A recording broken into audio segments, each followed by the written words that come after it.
God's fine-tuning and perfection. The concept of fine-tuning is defined as to adjust precisely so as to bring to the highest level of performance or effectiveness. That definition comes from the human-created highly fine-tuned dictionary.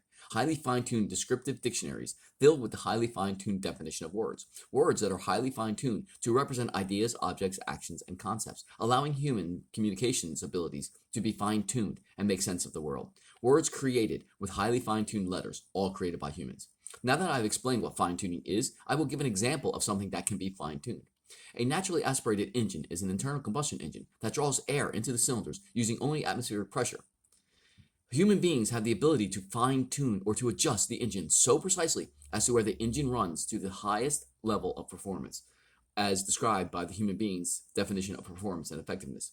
Here is the problem with fine-tuning. If that engine is fine-tuned at sea level but has to perform on the top of Mount Everest, that engine is no longer fine-tuned.